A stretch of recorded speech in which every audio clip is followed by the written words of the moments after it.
Ahora, Harold, algo que se ha venido discutiendo y me gustaría que también lo complementara Bernardo es cómo podemos elegir pues los perfiles adecuados para todos estos organismos, no solamente para el Instituto Electoral. Tú ya, Harold, hacías pues una larga lista de organismos en los cuales deben de llegar ciudadanos sin partidos políticos para evitar este claro conflicto de intereses que pudiera haber.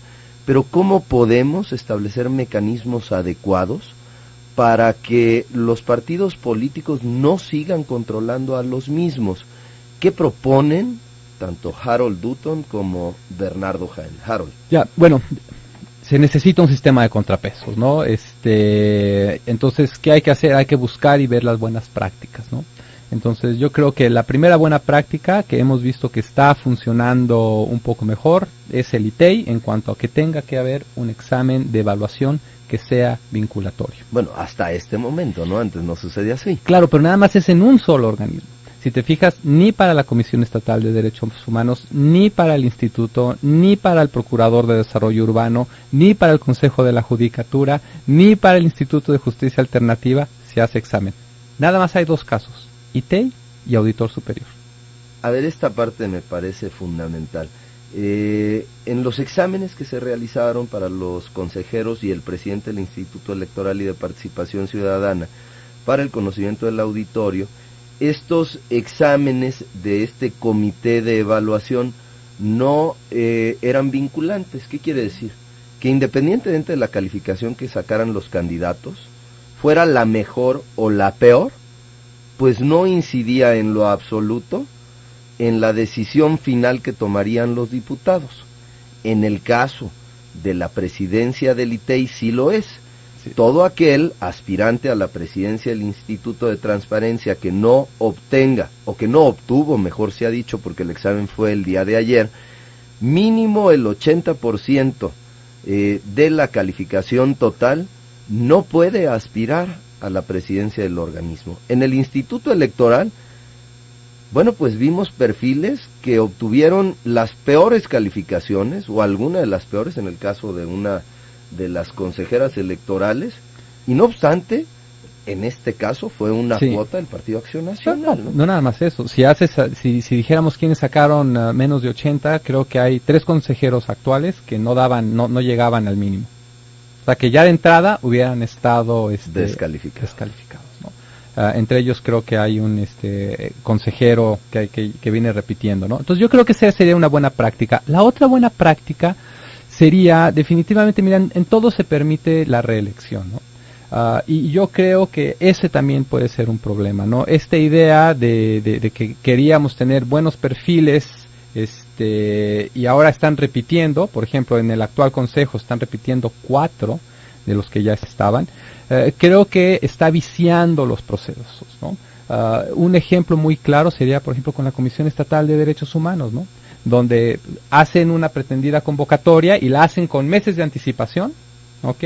Eligen, pero todavía no toma posesión, ¿no? Creo que Álvarez Cibrián va a tomar posesión en agosto de este año, ¿ok? O sea, ya fue reelecto, ¿no? Entonces, creo que la reelección no ha funcionado en estos órganos autónomos y no le ha dado, no los ha hecho realmente ciudadanizados, y sí una cuota de poder que además se duplica en tiempo, ¿no? Entonces, si decíamos, bueno, teníamos 3 años o 4 o 5 o 7 como el auditor, acuérdate que el auditor ya va para 14 años, ¿ok? Con esta facilidad de que se pueden reelegir. Bernardo Jaén, ¿cómo darle un manazo a los partidos políticos para sacarle pues de todos estos organismos que deberían de presidir ciudadanos sin militancia en partido político alguno? ¿Y cómo establecer los mecanismos adecuados para que lleguen los perfiles idóneos a estos organismos? Porque finalmente, ya lo mencionabas tú en la primera parte de la entrevista, quien elige es el diputado, y el diputado, la verdad es que no es el representante popular, sino que es el representante de su líder de partido o de su líder político. Así es. ¿Cómo establecer ese mecanismo? Sí, yo estoy de acuerdo. Las mejores prácticas deben de irse copiando, ¿no? Y me parece que ahorita lo que está haciendo la Comisión de Participación Ciudadana, encabezada por la diputada Verónica Delgadillo, está haciendo un papel muy diferente al que hizo Joaquín Portilla Wall, el presidente de la Comisión de Asuntos Electorales, porque hay que ver que esta Comisión de Asuntos Electorales, su convocatoria y la decisión final fue muy precipitada. En un mes hicieron todo, cuando ellos realmente sabían que tenían como plazo el 30 de mayo para elegir al presidente del IEPC, y no lo hicieron con anticipación, con la antelación adecuada. En cambio, la Comisión de Asuntos de Participación Ciudadana sí lo está haciendo con mucho más anticipación y con un proceso más transparente. Entonces me parece que este proceso en donde tienen que haber exámenes vinculantes debe de ser ya una práctica que debe estar establecida en la ley, porque además hay que decirlo, tanto en la Comisión de Asuntos Electorales como en la Participación Ciudadana no está establecido en la ley, digamos, poner comités de evaluación y aplicación de exámenes, ¿no? Entonces, en el caso de la Comisión de Participación Ciudadana, donde sí se hizo un examen el día de ayer, eso debe ser una práctica que debe de copiarse. Pero además de eso, me parece que el problema viene de mucho más atrás, Pablo. Hay que ver que los partidos políticos, al momento en que postulan candidatos, igualmente hay una práctica bastante viciada en donde los diputados, una vez que ya son electos, acaban, digamos, respondiendo a los intereses del grupo político y no de los ciudadanos, ¿no? Digo, con otras palabras, no hay voluntad política de entrada de hacer las cosas diferentes, de hacer las cosas bien. Entonces me parece que ahí es un problema de origen que no podemos resolver a partir de estos procesos de elección de organismos autónomos, ¿no? Pero me parece que la otra práctica importante debe ser que el examen, y que sea vinculante, deben de participar fundamentalmente académicos de universidades de fuera de aquí del estado de Jalisco. Me parece que no deben participar universidades aquí locales, ¿no? Porque ahí tenemos un problema de origen. La Universidad de Guadalajara, como todo el mundo sabe, no está siendo gobernada por sus académicos, sino está siendo gobernada por un grupo político, que al mismo tiempo es uno de los poderes fácticos más importantes de Jalisco, que tiene una clarísima influencia en el Congreso del Estado y en muchos organismos autónomos, por cierto, ¿no? Pues como sabemos, el Grupo Universidad controla diputados del PRD, que es básicamente su franquicia, diputados del PRI también, incluso también del PAN. Entonces, obviamente, hay un problema ahí de entrada en donde la UDG tiene un peso muy importante en la definición de cuadros políticos a nivel local. Entonces, yo sí veo sano, por ejemplo, que en ese proceso de elaboración de los exámenes, a través de un comité de evaluación, queden fuera las universidades locales. ¿Todas? Todas las universidades locales.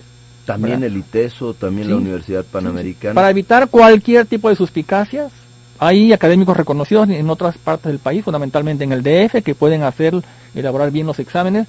Y por supuesto tengo otro problema que también se ha venido manejando, es la filtración de los reactivos para los, digamos, los candidatos que están haciendo los exámenes. Se manejó, como sabemos, en el caso del IEPC, también se está manejando aquí que hubo filtración de las preguntas, de los exámenes. O sea, digamos, les entregaron anticipadamente el examen a algunos candidatos para que llegaran ya con el examen contestado. Así es. Entonces, obviamente, eso está generando mucha suspicacia, genera mucha desconfianza, y bueno, pues mejor dejemos fuera a las universidades públicas y privadas aquí locales, y trabajemos únicamente con las universidades del DF, por ejemplo, ¿no?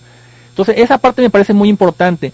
Y que al final, cuando hayan, digamos, los candidatos, suponiendo que hayan quedado 10 candidatos que sacaron la mejor evaluación, bueno, que se insacule, que haya un proceso abierto donde haya una tómbola, se metan las bolitas, los papelitos, y de ahí se saque el candidato o los candidatos. Se había hablado, por ejemplo, en el caso específico de la Auditoría Superior del Estado de Jalisco, el que algunos colegios especializados en el tema, por ejemplo el Colegio de Contadores Públicos, entre muchos otros, pudieran elaborar el examen entre todos los aspirantes.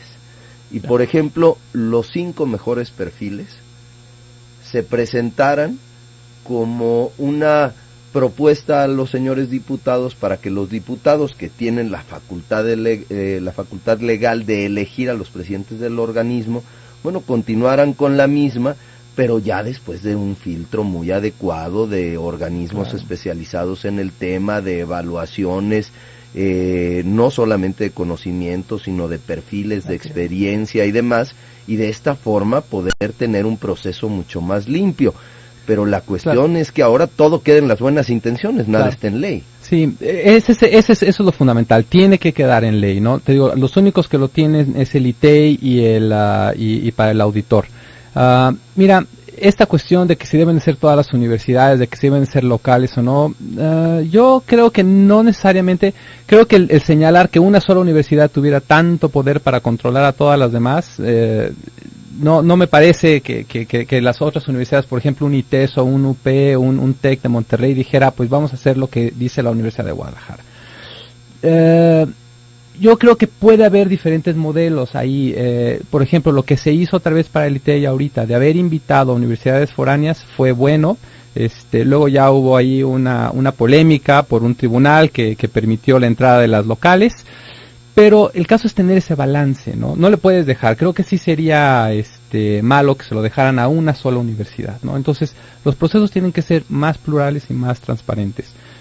En cuanto a las filtraciones, yo creo que hasta ahorita, a mí en lo personal, yo donde he tenido contacto con algunos evaluadores, siempre han dicho, Harold, cuando son externos, cuando no sean, o sea, como evaluadores como el ITESO, como la propia UDG, la UP, por ejemplo, en la pasada elección de consejeros del ITEI, una persona me dijo, mira, aquí se hizo todo, se firmó, nadie tuvo acceso a los reactivos, entonces también no hay que, a mí me preocupa de que pudiéramos empezar a decir de que hay filtraciones, porque entonces hacemos más ruido y no vamos a arreglar los problemas. Uno, que sí tiene que ser los cambios legales para que los diputados no se puedan escudar en decir nosotros tenemos la atribución. Eso tiene que ser fundamental.